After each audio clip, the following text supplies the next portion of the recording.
Brilliant. Thanks, Alistair. Welcome, everyone. My name's Joseph for Glen Dutch. I've been working for the UTU not very long, for about 7 months now. And I will be leading the presentation on shared parental leave. I'll just make sure I can share my screen and hopefully we'll go through this PowerPoint. And as Alistair says, just make sure that you put any questions or comments that you have into the Q&A or chat box. So I'm hoping that this is coming up absolutely fine and everyone can see what I'm seeing in terms of my PowerPoint. So shared parental leave. Shared parental leave is one of those really tricky things that has been quite complex to navigate through. It originated in 2015 and for that it's a relatively new initiative. But what we're seeing now is a lot of teachers trying to understand how they can best make use of it. The basics. So ultimately, shared parental leave must be taken in complete weeks as either one continuous block or in most of the cases when dealing with teaching in discontinuous blocks where you have leave, you work for a bit, then you take another period of leave and then work for a bit. It must be taken between the baby's birth and first birthday, so essentially you've got a year. And you do not have to share the leave or pay if you don't want to. So it's a bit confusing, seeing as the title says shared parental leave, but you do not have to share it with your partner. Shared parental leave can only be taken by employees, so people accessing this webinar will be employees, so that's kind of a given. And shared parental pay, it's not great. It's the same as statutory maternity pay at £156 per week.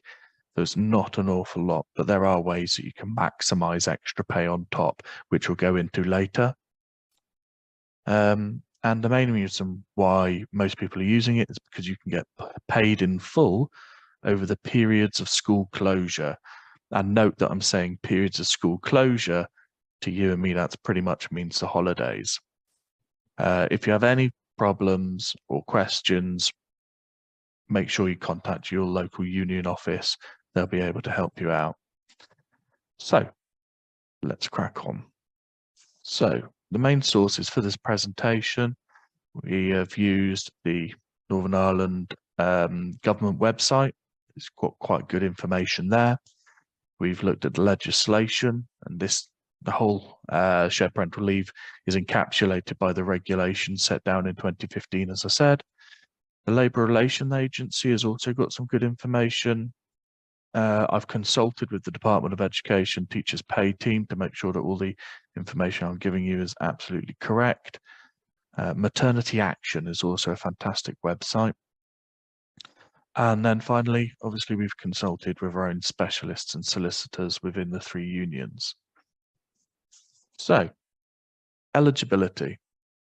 To qualify for shared parental leave, you or your partner must share the main responsibility for the child. I'd hope that that's kind of a bit of a given. The next one is the employment criteria. So that's pretty much all of us who's working in education will have this. You pass the employment and earnings test. I'll go on to talk about that, but the majority of all of us accessing this webinar will automatically fulfill the employment criteria.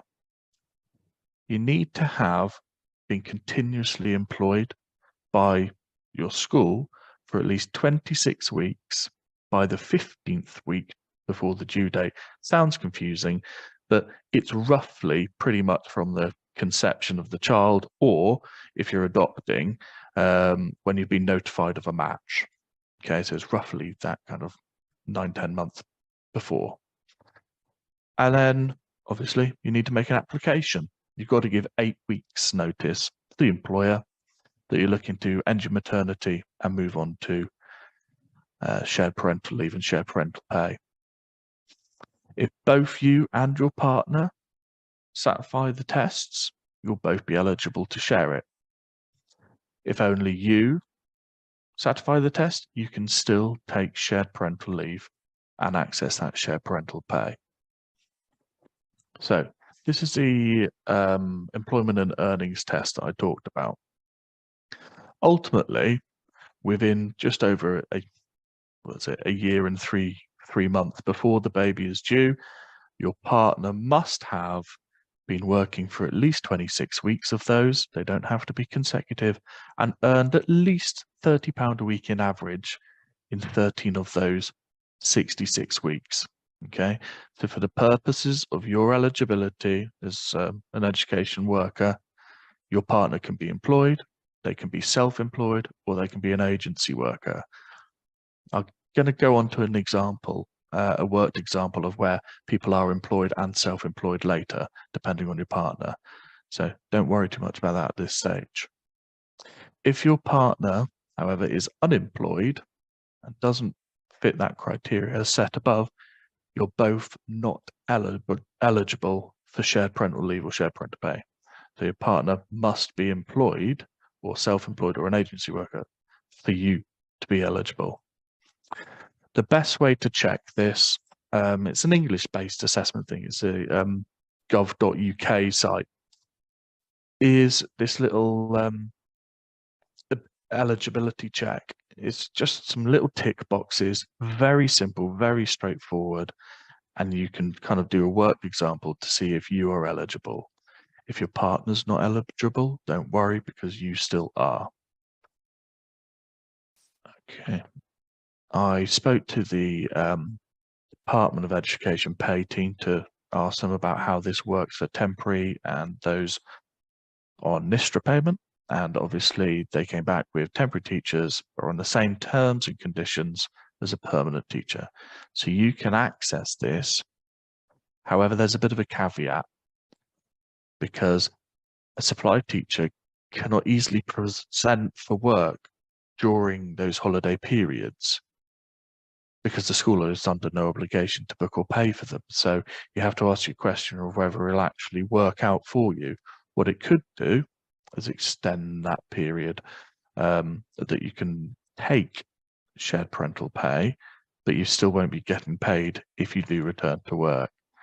I'm happy to take questions on that later if you want any more clarification. So this is what it is in most cases. It's normally for women teachers to maximize their pay whilst they're on the leave by coming to work when there's a period of school closure, i.e. your holiday. Sometimes only the one parent in the couple is eligible, and this means you can't share it between you. So here we have a little bit of an example. We've got a teacher here, and we have their partner. Their partner is a self-employed tradesperson. Because they're self-employed, they're not eligible to receive shared parental leave or pay themselves. That doesn't stop the teacher from getting it, because what it means is that that teacher receives 100% share of the shared parental leave and shared parental pay. Okay. Let's have another look at another example. This time, we've got the teacher and their partner is an employee, okay, which means they are eligible to have a share of the shared parental leave and shared parental pay. It can be split in any percentage breakdown you want. Now, shared parental leave, you have obviously up to a year, as we discussed earlier. Shared parental pay, you have 37 weeks. In total, it's 39, but the first 2 weeks of that has to be maternity. So we talk about it as 37 in total, 39 in total, but 37 to share between you. You don't have to share it with your partner if you don't want to, but I would talk to them about it in case it's something that you might wish to do. You can take it at the same time. I know that this has worked in a lot of cases, in that the mother and the partner take it at the same time, so they're both utilizing it. That can work quite well. And it can be a really good way to extend on poor paternity provisions. So obviously, paternity can be pretty poor in many cases and many employment situations.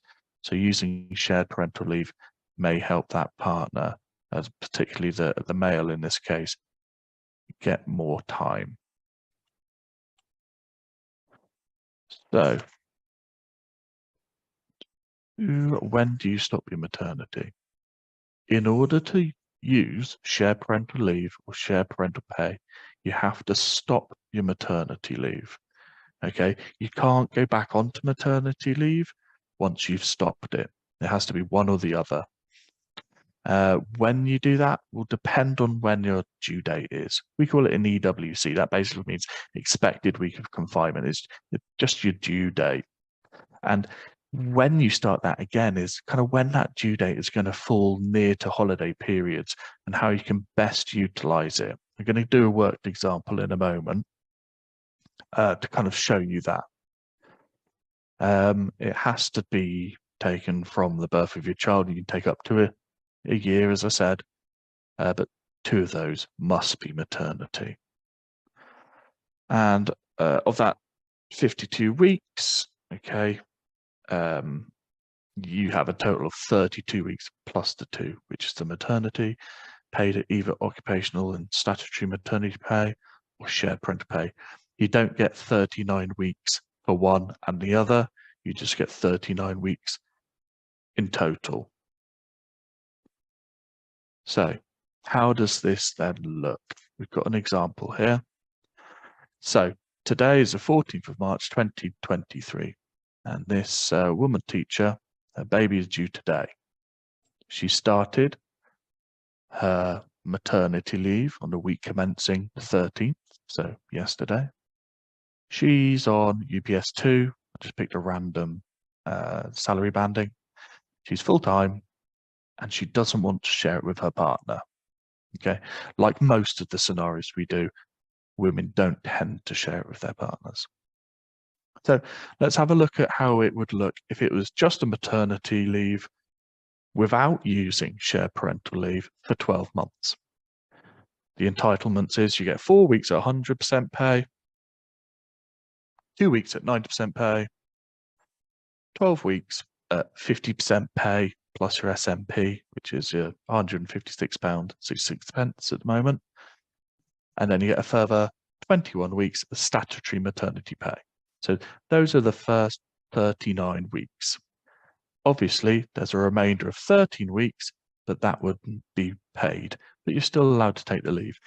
So over that 12 months, in this example, that teacher would earn 14,163. What I have to say is obviously this is before obviously all the other deductions. This is a gross figure. So this is before your student loan, your national insurance, your pension, etc., your tax. Okay, this is just as an example. So what we'll now do is we'll have a look how we can get some extra money or extra income over that 12 months by utilizing shared parental leave and shared parental pay. So again, this is on a 12-month thing. The first 4 weeks, just stay on maternity. You know, remember this is based on today. Next 2 weeks is 90% pay. So still on maternity. And then we get to week 16. Okay, what this person is going to do is they're going to finish their maternity now, because 16 weeks from today would take you up to roughly when the summer holidays start, that first period of closure. So she would stop her maternity at this point. She would return to work for the summer, approximately 7 weeks, okay, for which she will receive 100% of her pay. She then starts her first block of shared parental leave. So week 17 to 27 is shared parental leave, block 1, on which she is on the shared parental pay, which is £156.66 a week. Okay, so she does roughly 10 weeks of that. She then goes back to work. She ends that shared parental leave, block 1. She goes back to work for the Halloween break and earns 100% pay. Following that week, she then starts her shared parental leave block 2, and I'm pretty sure you can guess which holiday it's going to be next. That's going to take us up to Christmas, when she returns, earns another 100% pay over the Christmas, and starts her final block. You can only take up to 3 blocks after Christmas. Okay, and that's taken us up to the 39-week mark. But what we've done is we've actually extended this over a period of time by utilizing those 10 weeks, the ones in red where we're working.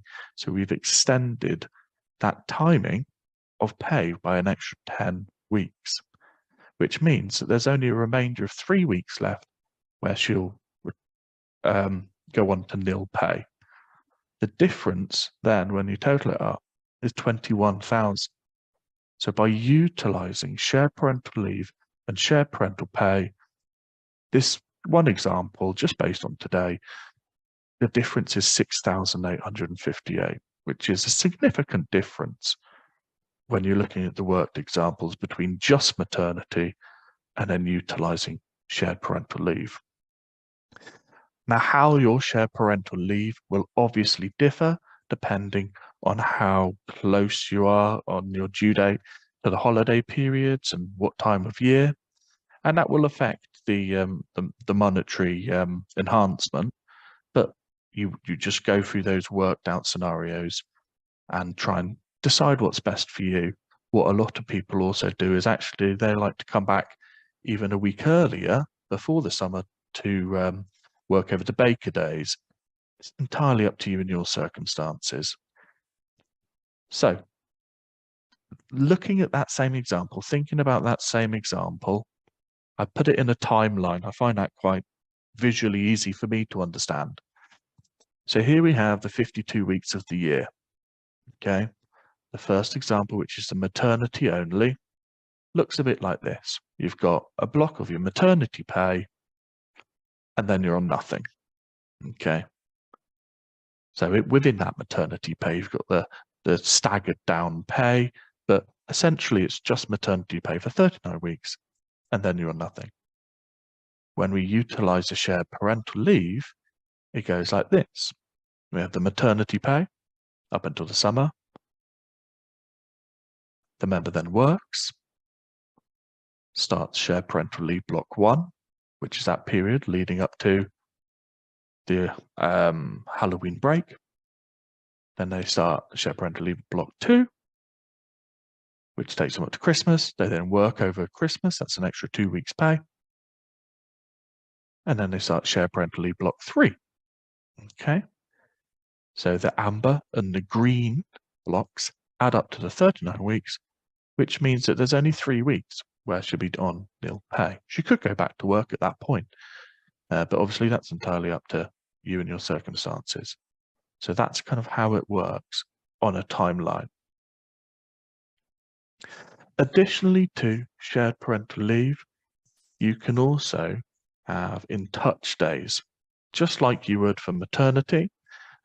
You still get those 10 maternity keeping in touch days. You're not losing them, but obviously they can only be taken during maternity.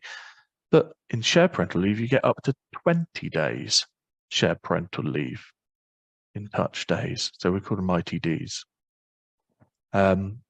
They are optional. You don't have to do them, but they need to be agreed by you and your employer. So with the principal, essentially. They can be used. They're really good for things like briefings, curriculum development meetings, in-service trainings, open events if you wanted to go to them, those kind of things. And they are a great way, as I said here, to top up the pennies, especially if you've gone down to shared parental pay or nil pay, because you'd be paid at your daily rate. But a bit of a warning, and I'll just flash that one back up again. Before going into work, agree with your principal what work you're going to be doing and how you will be paid. Just get that written in an email so it's absolutely clear for all parties involved. Those are the in-touch days. Next one is, how do I go about applying for shared parental leave? And this is where it can be really, really confusing. There's no set format to use, but the things that you must include are knowing your dates. So trying to calendar it out. I tend to use sort of timelines, but you can do it however you choose, of when you want to finish your mat leave, when you want your shared parental leave blocks to be. They will normally coincide with your school's holiday periods. So it's very essential that you use that particular to your school, because it can differ. You need to make a declaration, which is essentially, I am eligible. You need to give your partners information, mostly so if you are sharing, but you both need to give consent to prove that you have got the employment and earnings test done. What you'll also need to state is the length of shared parental leave you'll want and how much will be shared parental pay. That will then go on to the DE pay team for them to calculate. But if you're confused about anything, speak to your union. Pick up the phone, drop an email, and they will help you. In terms of forms, the unions have their own specific forms to use, but you can also use the ACAS documents. I'm not a particular fan of the ACAS documents. I find them really difficult to navigate, which is why I've kind of made a simplified version. And I know that the NEU has done that one as well. We've rattled through that, and I do apologise if I was too quick, but now we've got to the question section. Alistair, do you know if there's any questions? Not at this stage, Joseph. Right. If anybody wants to put a question or a comment down in the chat box, we can have a look at that. I think, Joseph, if I can say just on behalf of the three unions, the way you've explained that and presented that has certainly clarified an awful lot of the complex issues that's involved in it. So thank you for that. Yeah, okay, good. Well, I think we've got a question through. Well, just another. How do we get the forms? In terms of the forms, you can just contact your union and they'll give you the specific forms that you need. I've got a next question here from Kira. Does my employer or principal need to agree my shared parental leave? So you have an entitlement to shared parental leave, and there's two types of shared parental leave. And this was in the basics. You can either take a continuous block or a discontinuous block, okay, where you kind of leave work. If you're going for a continuous block, your employer or principal has to agree it. It's your entitlement. If you have a discontinuous block, they should agree it. And in most cases, well, 100% of the time I've done it, they always do, because the only reason as to why they don't have to agree is that it doesn't suit the needs of the business. Now, that was mostly written for the private sector. Obviously, we're operating in the public sector, whereby a discontinuous block, there's no justification that it can't be granted.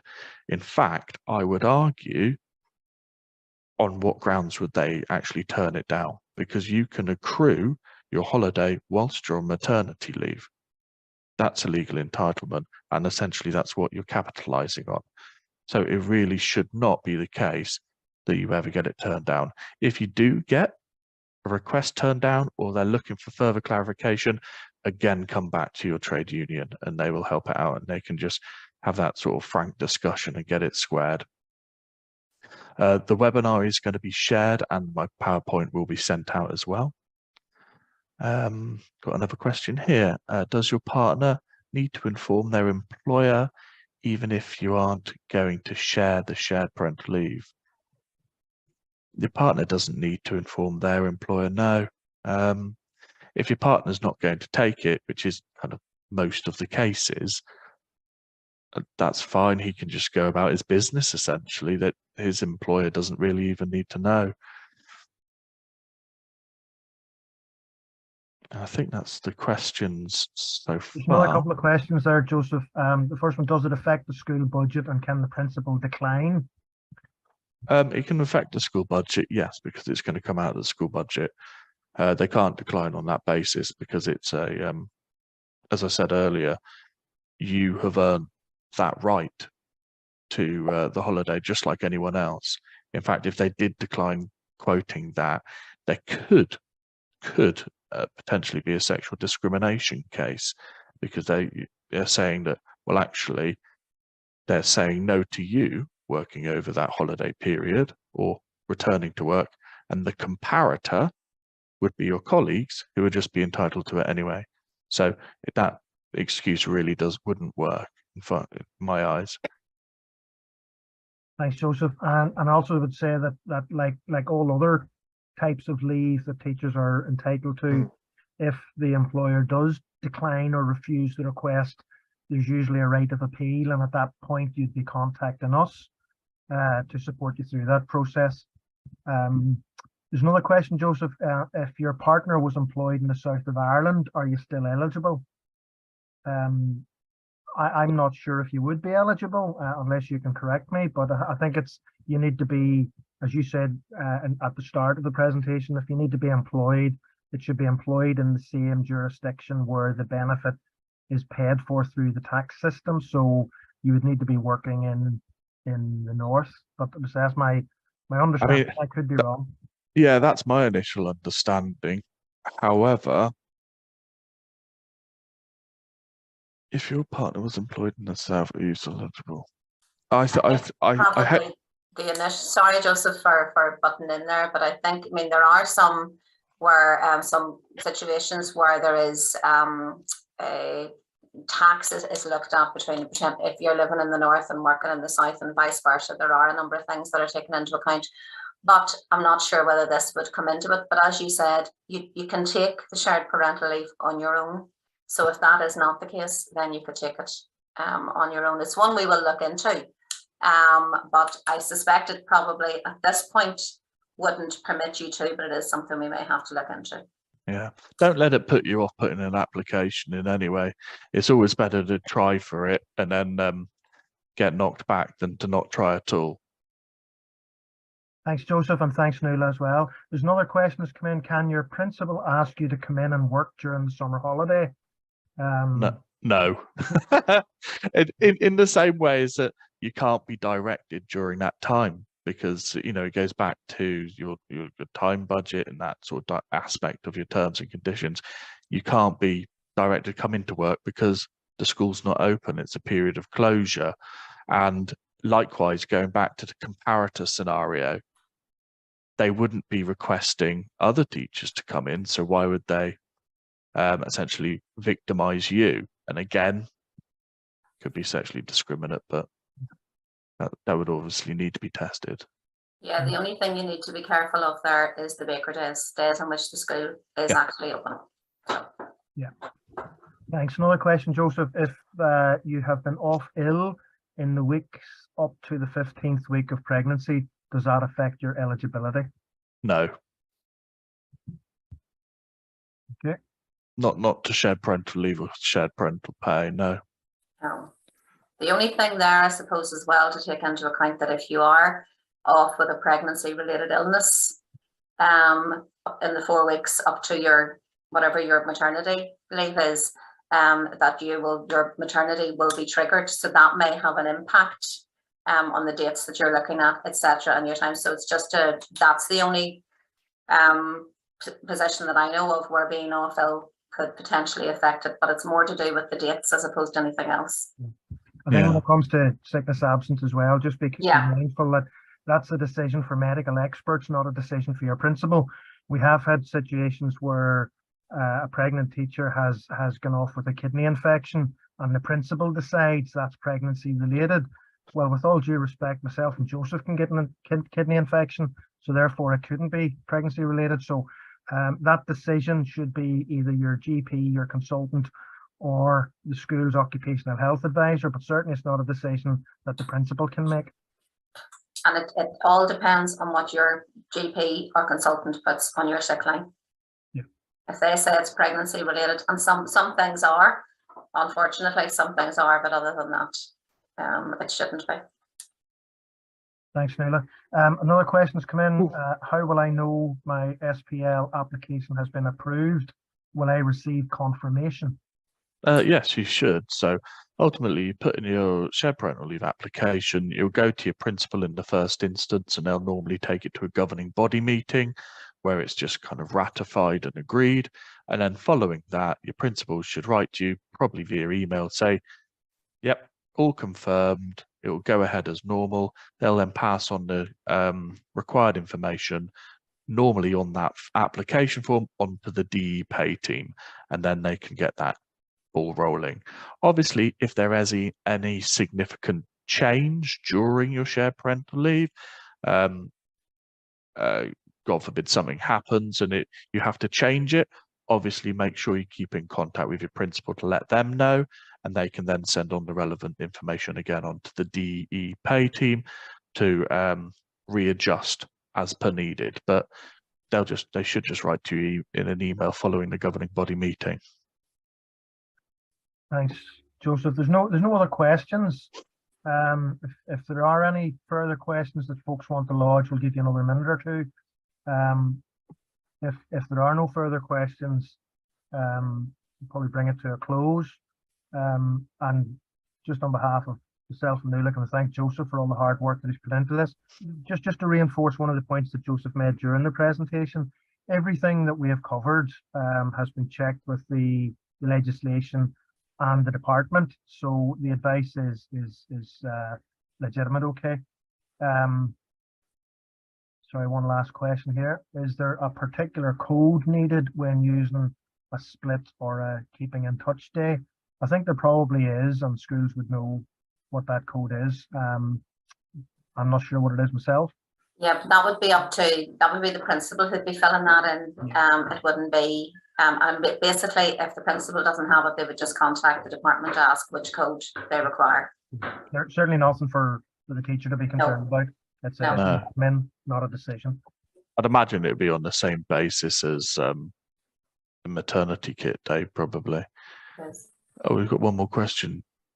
Do I have to contact payroll? No, it should be on the. You shouldn't have to. It should be on your application form that you give to your principal, to the governing body, all the information that they need with the dates, etc. And that then gets passed over to the DE team. If the DE pay team have any queries or want to clarify something, they'll likely get back in touch with you. Got another question. Can a principal refuse to give kit days? Or is there an entitlement? They can refuse to give kit days. Yeah, it's kit days, like maternity, as well as shared parental leave, keeping in touch days, are at the agreement of both. I would be I'd be upset if people were going to start turning away people for keeping in touch days. They're really valuable days. And certainly following a period of maternity absence, it can feel relatively isolating. So it's a wonderful way to kind of just reintegrate yourself. If you ever did get turned down for a keeping in touch day, then again, come back to the union and we can try and square that circle with your principal and sort of help them to understand why it's really important for you to access that opportunity.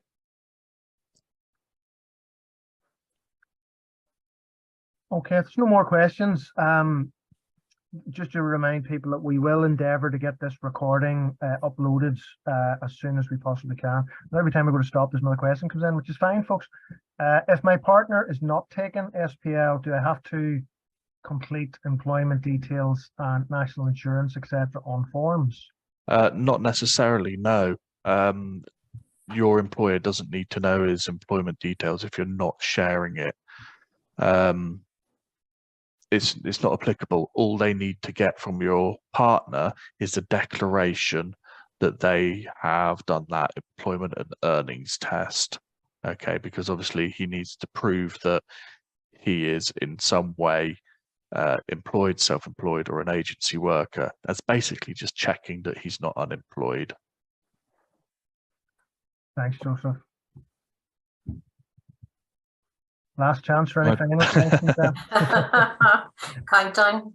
Going once, going twice. Okay. Folks, thanks very much. And again, thanks to Joseph and Nuala. We'll get this recording and the presentation on the website hopefully in the next few days. And also keep an eye on the website, because we will be delivering further webinars in the future as part of our joint union training and CPD for reps and members. We're also looking at a number of leadership events in the summer term, as well as our reps training for school reps and health and safety reps. So keep an eye on the websites for updates on that. And thanks again to Nuala and Joseph. Thank you. And thank you, Alistair. Yeah, no, thank you. Okay. All the best, folks. Thanks very much. Thank you. Bye.